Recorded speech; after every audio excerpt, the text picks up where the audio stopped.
Okay, we're gonna go into day 4, the power of vulnerability. Okay, in this series, the Exodus, when the walls come tumbling down, you guys. Okay, we're gonna talk about the courage to be real again, you guys. Okay, all right, that's what we're gonna talk about today on Trauma Talks. Okay,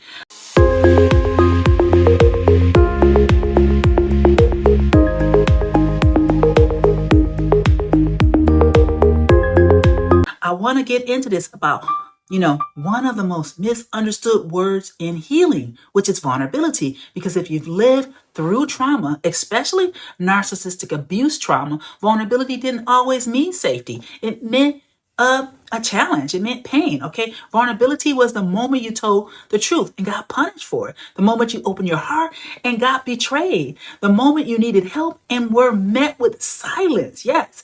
So now even peace feels suspicious to you. Okay. Even love feels risky.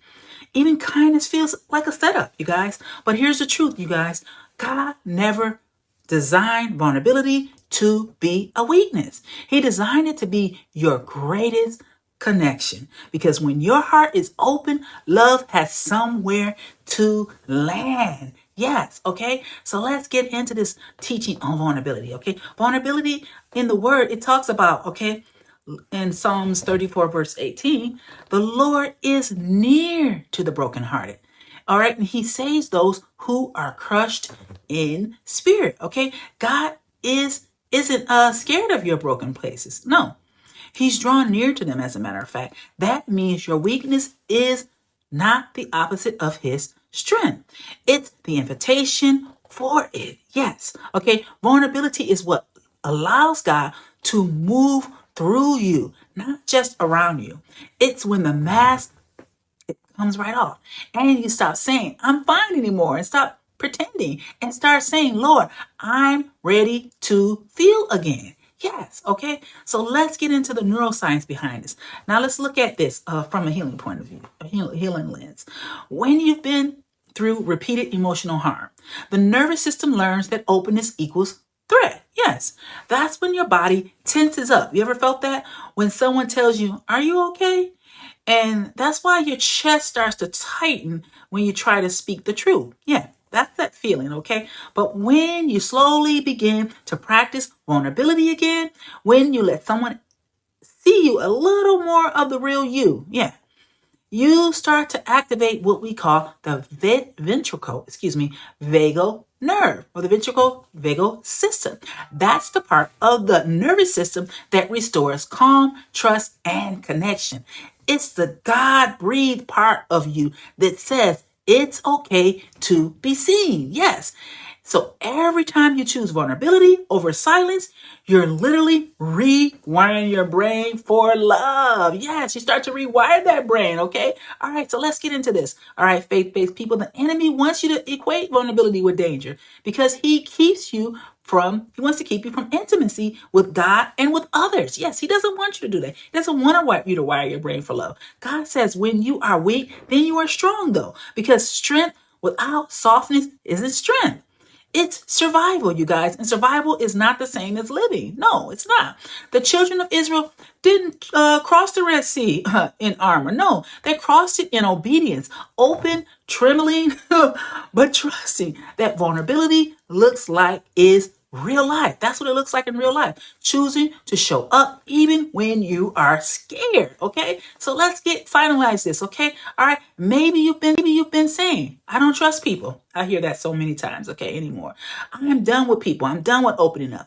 And I get that, you guys. But the healing begins the moment you realize you're not opening up to hurt again. You're opening up so that love, trust, and peace can find you again, okay? That's why you're opening up. You cannot receive God's comfort if you're still pretending you don't need it. Yes, we have to be vulnerable to God, okay? If that's hitting home with you guys, I want you to go ahead and drop a heart in the chat, okay? Because vulnerability isn't a personality trait. It's a practice of courage, you guys, okay?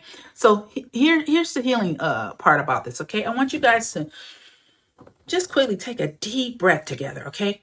Inhale peace, exhale fear, okay? Now place your hand over your heart like me and say this like me, okay? God, I am learning to be vulnerable again. I release the belief that openness equals danger. I release that inner vow. I am safe in your presence. It's okay to be seen. It's okay to be known. And it's okay to be loved. Yes, take a moment to feel that.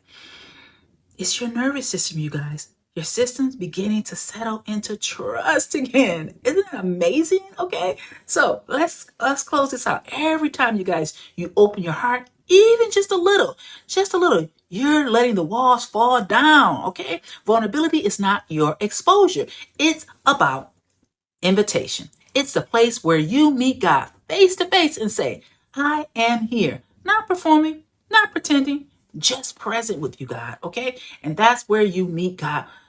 He meets you where you are. So don't rush it, you guys, but let your heart begin to thaw at the pace of love, because the walls are not falling to destroy you. They're falling so that the real you can finally emerge. Okay. So you guys, if you want to do more of these exercises with me, okay, why don't you check me out on TikTok too?